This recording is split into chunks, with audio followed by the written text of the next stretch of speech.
നമസ്കാരം. CBN വാർത്തകളിലേക്ക് സ്വാഗതം. ആദ്യം പ്രധാന വാർത്തകൾ. ചാലക്കുടി പുഴയിലെ കൂടപ്പുഴയിൽ സംഗമേശ്വരന്റെ ആറാട്ട് ഭക്തിസാന്ദ്രമായി.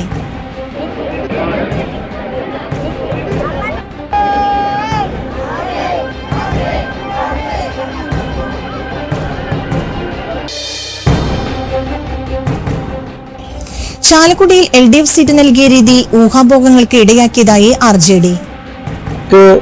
നൽകിയാക്കിയെന്നാണ് RJDയുടെ ഒരു വിലയിരുത്തൽ. 3 മാസം മുമ്പ് UDFിൽ നിന്ന് മത്സരിച്ചു ജയിച്ചു.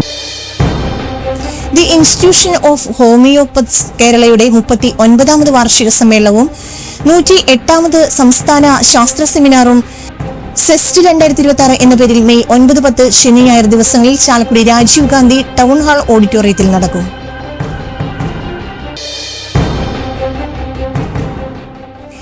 KSRTC ബസ്സുകളിൽ ശനിയാഴ്ച മുതൽ ജെൻഡർ ടിക്കറ്റിംഗ് സംവിധാനം നടപ്പിലാക്കുന്നു.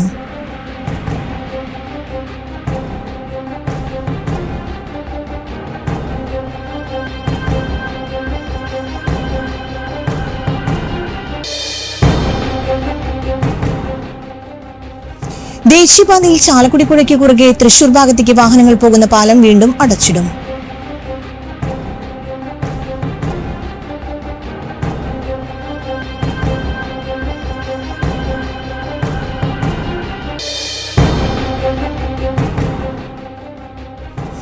കേരള മുഖ്യമന്ത്രി തീരുമാനിക്കുന്നതിൽ കോൺഗ്രസ് MLA-മാരുടെ അഭിപ്രായത്തിനാണ് പ്രാമുഖ്യമെന്ന് ഹൈക്കമാൻഡ് നിരീക്ഷകനായ അജയ് മാക്കൻ.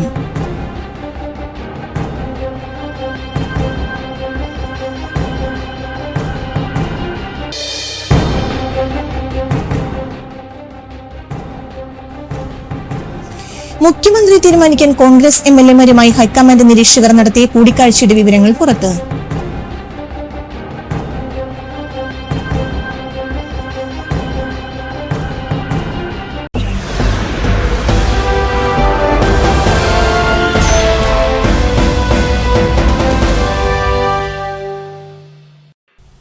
വാർത്തകൾ വിശദമായി.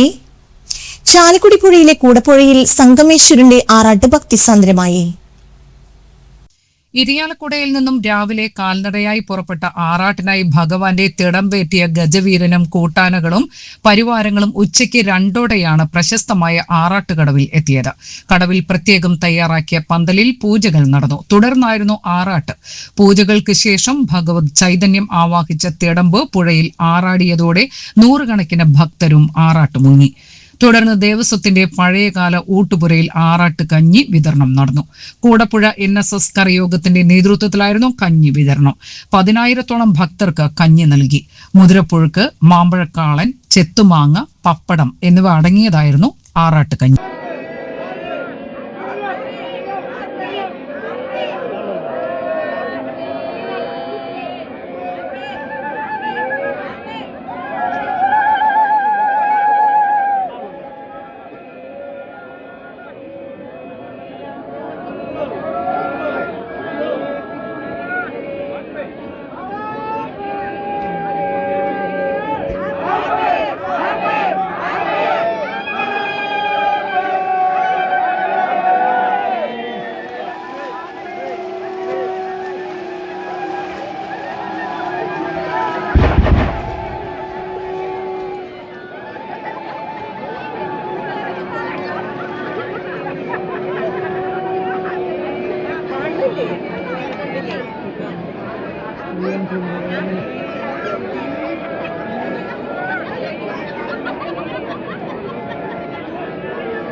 ചാലക്കുടിയിൽ LDF സീറ്റ് നൽകിയ രീതി ഊഹാഭോഗങ്ങൾക്ക് ഇടയാക്കിയതായി RJD.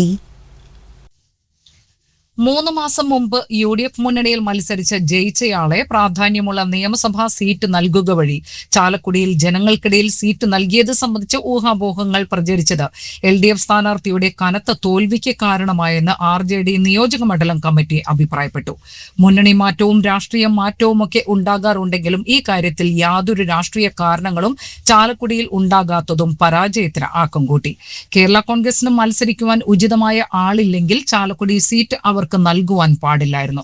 CPM ഈ സീറ്റ് ഏറ്റെടുക്കുകയോ അല്ലാത്തപക്ഷം RJDയെ പരിഗണിക്കുകയോ ചെയ്തിരുന്നുവെങ്കിൽ ജനങ്ങളിൽ നിന്ന് ഇത്രയും വലിയ തിരിച്ചടി ഉണ്ടാകുമായിരുന്നില്ല.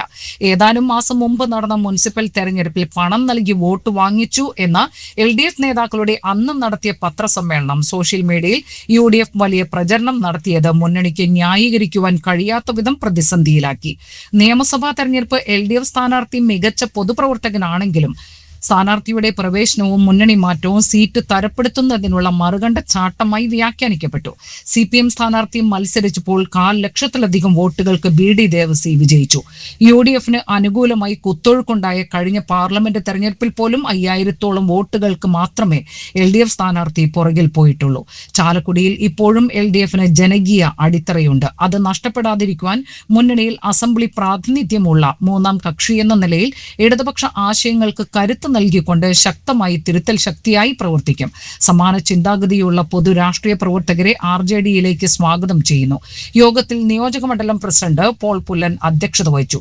ജില്ലാ സെക്രട്ടറി ജോർജ് V. ഐനിക്കൽ, നിയോജകമണ്ഡലം ഭാരവാഹികളായ CA തോമസ്, AL കൊച്ചപ്പൻ, ഡേവിസ് താക്കോൽക്കാരൻ, ഗ്രാമപഞ്ചായത്ത് അംഗം ജോസഫ് കർത്തനാടൻ, തോമസ് തണ്ടിയേക്കൽ, ശിവൻ ഈശ്വരത്ത്, PK കുട്ടൻ, KL ജോസ്, ജോയ് മേലേടൻ, പൗലോസ് കരിപ്പായി തുടങ്ങിയവർ പ്രസംഗിച്ചു. ചാലക്കുടിയില് LDFന് സീറ്റ് നൽകിയ രീതി ഊഹാപോഹങ്ങൾക്ക് ഇട നൽകിയാക്കിയെന്നാണ് RJDയുടെ ഒരു വിലയിരുത്തല്. 3 മാസം മുമ്പ് UDFൽ നിന്ന് മത്സരിച്ചു ജയിച്ച ആളെ പ്രാധാന്യമുള്ള നിയമസഭാ സീറ്റിൽ മത്സരിക്കാനായിട്ട് ചാലക്കുടിയിലെ ജനങ്ങൾക്കിടയിൽ സീറ്റ് നൽകിയെ സംബന്ധിച്ച് ഊഹാപോഹങ്ങൾക്ക് പ്രചരിപ്പിക്കാനായിട്ട് ഇടയാക്കി. LDFന്റെ സ്ഥാനാർത്ഥിയുടെ കനത്ത തോൽവിക്ക് അത് കാരണമായിട്ടുണ്ട്. RJDയുടെ നിയമ കമ്മിറ്റി അഭിപ്രായപ്പെട്ടു. മുന്നണി മാറ്റവും രാഷ്ട്രീയ മാറ്റവും ഒക്കെ ഉണ്ടാകാറുണ്ടെങ്കിലും ഈ കാര്യങ്ങള് യാതൊരു രാഷ്ട്രീയ കാരണവും ചാലക്കുടിയിൽ ഉണ്ടാകാത്തതും പരാജയത്തിന്റെ ആക്കം കൂട്ടി. കേരള കോൺഗ്രസിന് മത്സരിക്കാൻ ഉചിതമായ ആളില്ലെങ്കിൽ ചാലക്കുടി സീറ്റ് അവർക്ക് നൽകുവാൻ പാടില്ലായിരുന്നു. CPM ഈ സീറ്റ് ഏറ്റെടുക്കുകയോ അല്ലാത്ത പക്ഷം നിരവധി തവണ മത്സരിച്ച RJDയെ പരിഗണിക്കുകയോ ചെയ്തിരുന്നെങ്കിൽ ജനങ്ങളിൽ നിന്നും ഇത്രയും വലിയ തിരിച്ചടി ഉണ്ടാകുമായിരുന്നില്ല. ഏതാനും മാസം മുമ്പ് നടന്ന മുനിസിപ്പൽ തെരഞ്ഞെടുപ്പിൽ പണം നൽകി വോട്ട് വാങ്ങിച്ചു എന്ന LDF നേതാക്കളുടെ ആരോപണം നടത്തിയ പത്രസമ്മേളനം സോഷ്യൽ മീഡിയയിൽ UDF വൻ പ്രചരണം നടത്തിയത് മുന്നണിക്ക് ന്യായീകരിക്കാൻ കഴിയാത്ത വിധം പ്രതിസന്ധിയിലാക്കി. നിയമസഭാ തെരഞ്ഞെടുപ്പിൽ LDF സ്ഥാനാർത്ഥി മികച്ച പൊതുപ്രവർത്തകനാണെന്നുണ്ടെങ്കിലും സ്ഥാനാർത്ഥിയുടെ പ്രവേശനവും മുന്നണി മാറ്റവും സീറ്റ് തരപ്പെടുത്തുവാനുള്ള മറുകണ്ട ചാട്ടമായി വ്യാഖ്യാനിക്കപ്പെട്ടു. CPM സ്ഥാനാർത്ഥി മത്സരിച്ചപ്പോൾ 1,00,000-ലധികം കഴിഞ്ഞ 3 ടേമായിട്ട് വോട്ടുകൾ ലഭിച്ച് BD ദേവസ്വേട്ടൻ വിജയിച്ചു. UDFന് അനുകൂലമായ കുത്തൊഴുക്കുണ്ടായ കഴിഞ്ഞ പാർലമെന്റ് ഇലക്ഷനിൽ ദി ഇൻസ്റ്റിറ്റ്യൂഷൻ ഓഫ് ഹോമിയോപതി കേരളയുടെ 39ാമത് വാർഷിക സമ്മേളനവും 108ാമത് സംസ്ഥാന ശാസ്ത്ര സെമിനാറും സെസ്റ്റ് 2026 എന്ന പേരിൽ മെയ് 9, 10 ശനി ഞായർ ദിവസങ്ങളിൽ ചാലക്കുടി രാജീവ് ഗാന്ധി ടൗൺഹാൾ ഓഡിറ്റോറിയത്തിൽ നടക്കുമെന്ന് ഭാരവാഹികൾ വാർത്താസമ്മേളനത്തിൽ അറിയിച്ചു.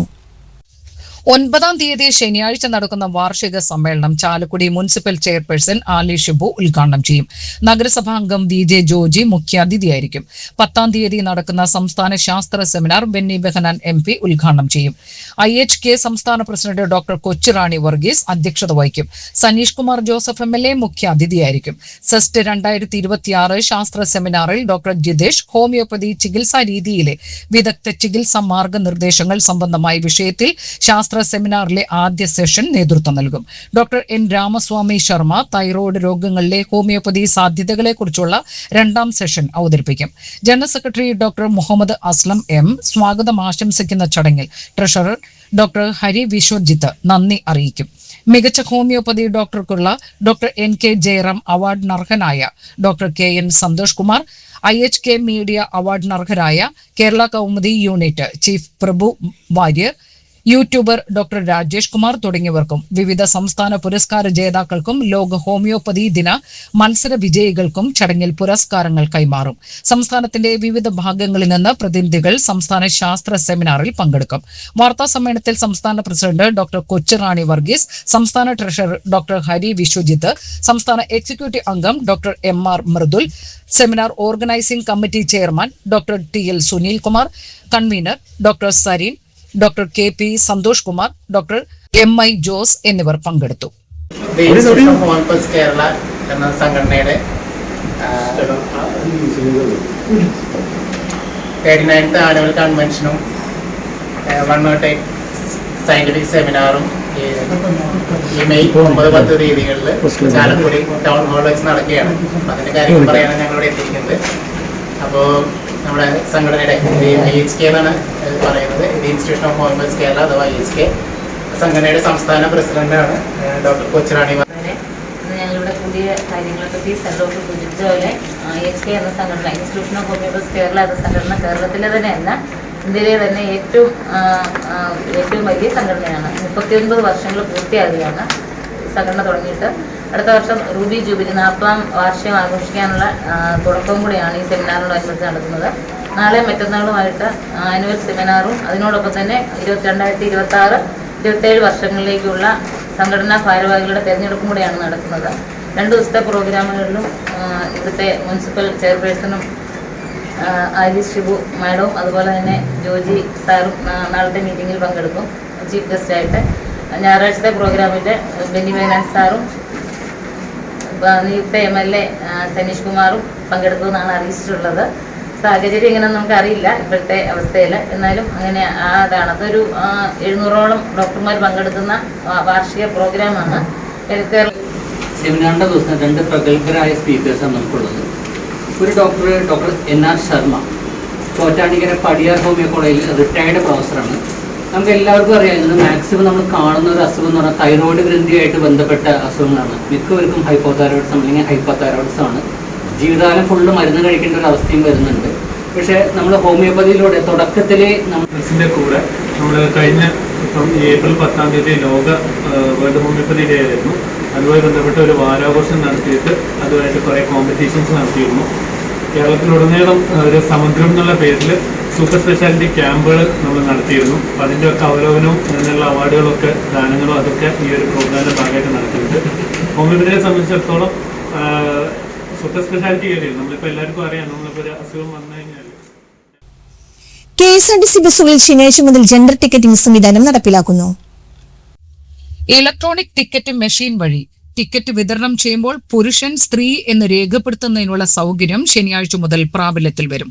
ജെൻഡർ ടിക്കറ്റിംഗ് ആവശ്യമായ മാറ്റങ്ങൾ ETM സോഫ്റ്റ്വെയറിൽ വരുത്തിയിട്ടുണ്ടെന്നും യാത്രക്കാർക്ക് ടിക്കറ്റ് വിതരണം ചെയ്യുമ്പോൾ ഇത് ഉചിതമായി ഉൾപ്പെടുത്തുന്നുണ്ടെന്ന് ഉറപ്പാക്കണമെന്നും KSRTC IT വിഭാഗം deputy general manager Nishanth S പുറത്തിറക്കിയ ഉത്തരവിൽ നിർദ്ദേശിക്കുന്നു.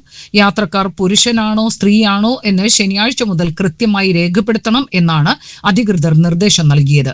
UDF സർക്കാർ അധികാരത്തിൽ വന്നാൽ സ്ത്രീകൾക്ക് സൗജന്യ യാത്ര ഉറപ്പാക്കുമെന്ന് കോൺഗ്രസ് വാഗ്ദാനം നൽകിയിരുന്നു. ഇതിന്റെ ഭാഗമായി എത്ര സ്ത്രീകളാണ് ദിനംപ്രതി KSRTC ബസ്സിൽ യാത്ര ചെയ്യുന്നതെന്ന് കണക്കെടുക്കാനുള്ള നടപടിയുടെ ഭാഗമാണ് നീക്കമെന്നാണ് സൂചന. പാചകവാതക വില വർദ്ധിക്കുന്നതിന്റെ മുന്നോടിയിൽ പ്രതിഷേധിച്ച് ഓൾ കേരള കേറ്റേഴ്സ് അസോസിയേഷൻ കരിദിനമായി ആചരിച്ചു. കേരളത്തിലെ കേന്ദ്ര സർക്കാർ സ്ഥാപനങ്ങളുടെ മുന്നിൽ ധർണയും മാർച്ചും നടത്തി.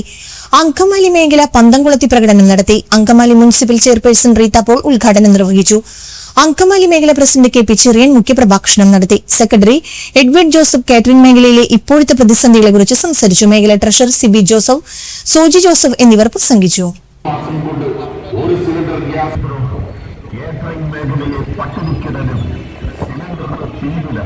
ജനങ്ങൾക്ക് ദുരിതകാലം ചെറുകിട സംരംഭകരെ പിന്തുണയ്ക്കുന്നു. ഗ്യാസ് വില അധികം വർദ്ധിപ്പിക്കുകയും ചെയ്ത കേന്ദ്ര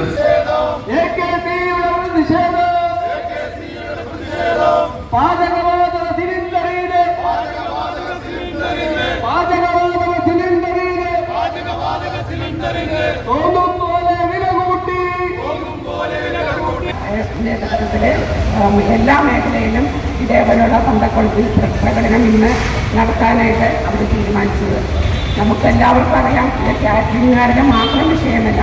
നമ്മളുടെ ഓരോ വ്യക്തികളുടെയും, നമ്മുടെ സമൂഹത്തിൽ വർക്ക് ചെയ്യുന്നവരുടെയും, നമ്മുടെ റോഡിലിറങ്ങി ഓരോ പരിപാടികൾക്ക് പോകുന്നവരുടെ എല്ലാവരുടെയും ബുദ്ധിമുട്ടാണ്. കാരണം കാറ്ററിംഗ് ഫീൽഡിലെ അവരുടെ നിത്യോപയോഗ സാധനങ്ങളുടെ ഗ്യാസിൻ്റെ വില വർദ്ധിപ്പിക്കുമ്പോൾ അവർക്ക് സ്വാഭാവികമായിട്ടും അവരുടെ ഫുഡിൻ്റെയും ചാർജ് വർദ്ധിപ്പിക്കേണ്ടി വരും. പിന്നീട്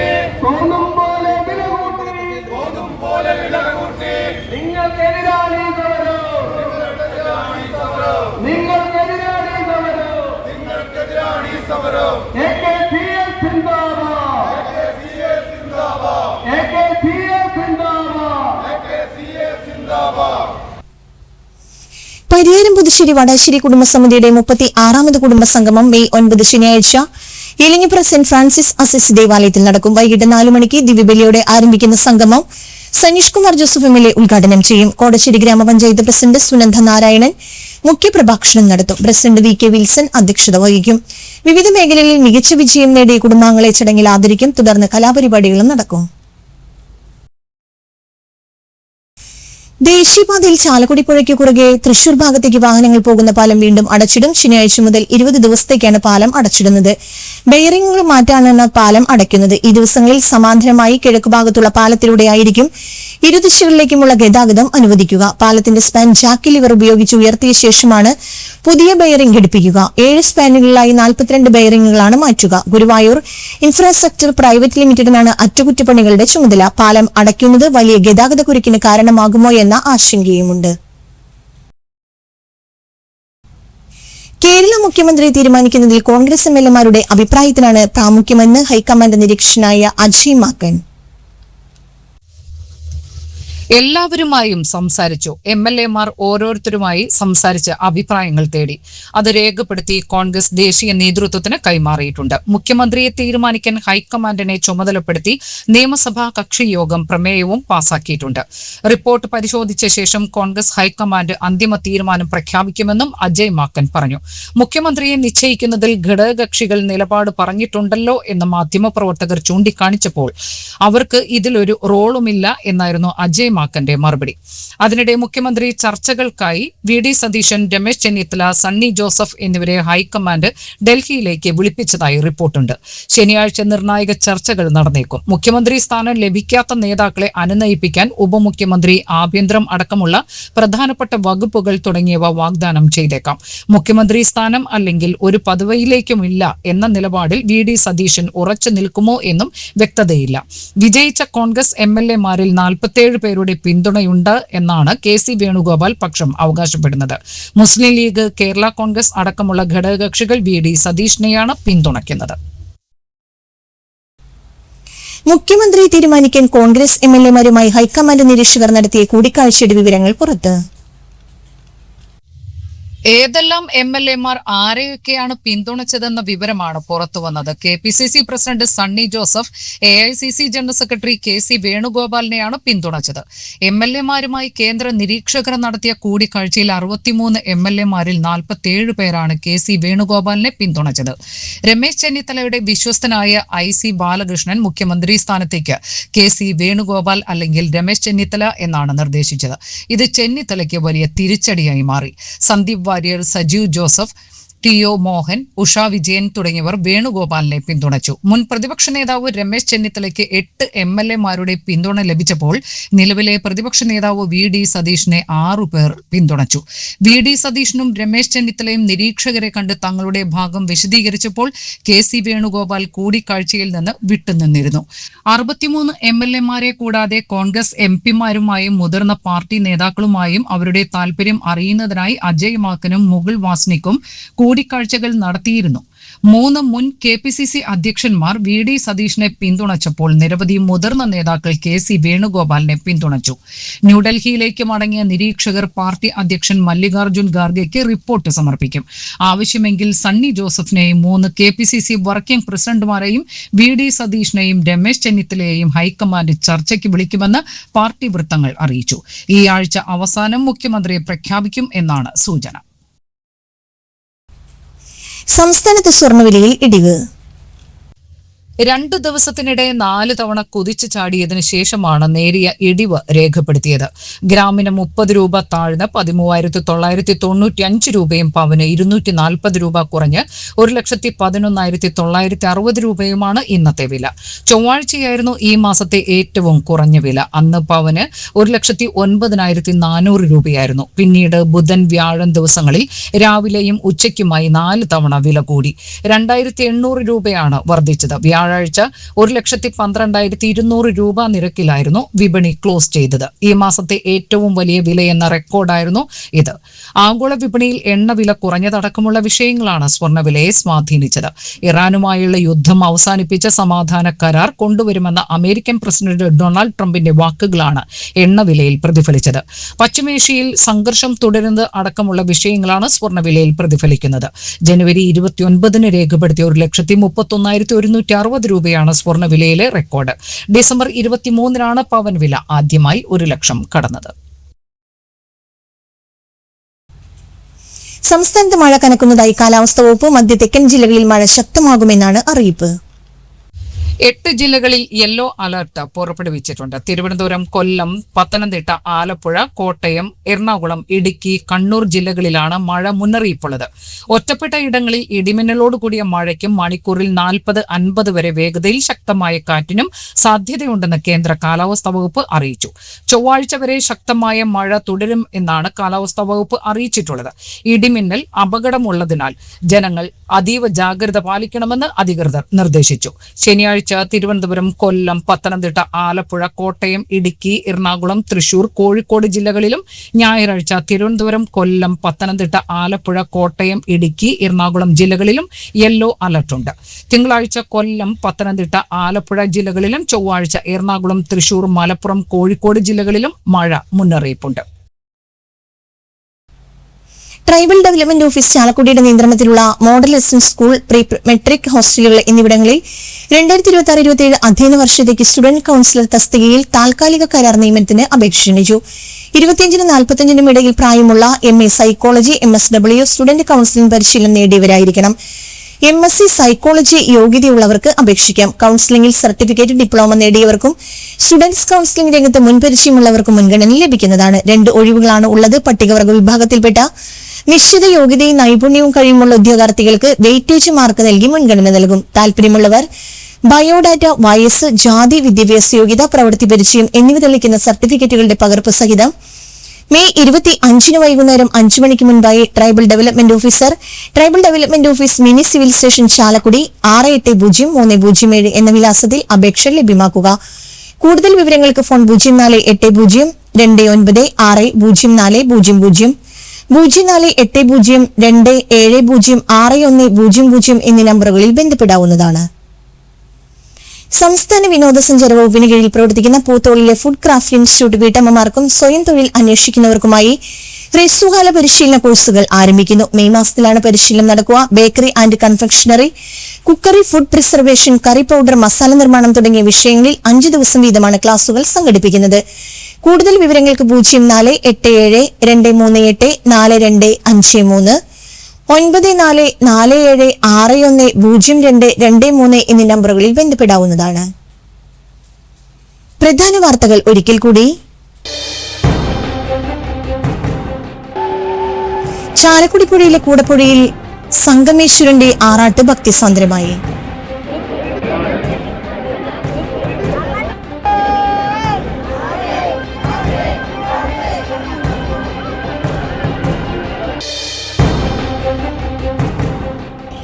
ചാലക്കുടിയിൽ LDF സീറ്റ് നൽകിയ രീതി ഊഹാഭോഗങ്ങൾക്ക് ഇടയാക്കിയതായി RJD. ഇടനൽകിയെന്നാണ് RJDയുടെ ഒരു വിലയിരുത്തൽ. 3 മാസം മുമ്പ് UDF നിന്ന് മത്സരിച്ചു ജയിച്ചു.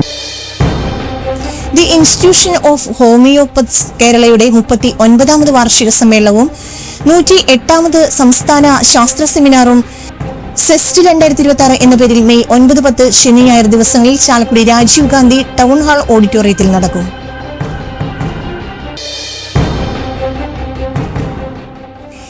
KSRTC ബസ്സുകളിൽ ശനിയാഴ്ച മുതൽ ജെൻഡർ ടിക്കറ്റിംഗ് സംവിധാനം നടപ്പിലാക്കുന്നു.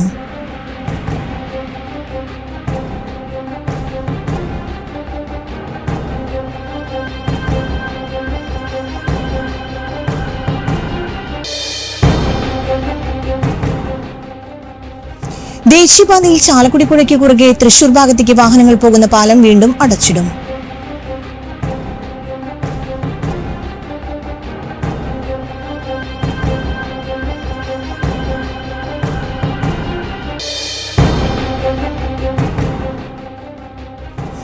കേരള മുഖ്യമന്ത്രി തീരുമാനിക്കുന്നതിൽ കോൺഗ്രസ് MLA-മാരുടെ അഭിപ്രായത്തിനാണ് പ്രാമുഖ്യമെന്ന് ഹൈക്കമാൻഡ് നിരീക്ഷകനായ അജയ് മാക്കൻ.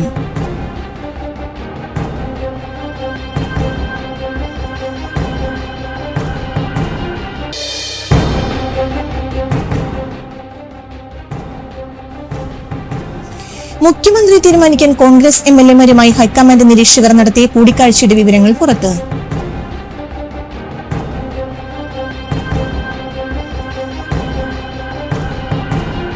ഇതോടെ ഈ വാർത്താ ബുള്ളറ്റിൻ സമാപിച്ചു. നമസ്കാരം.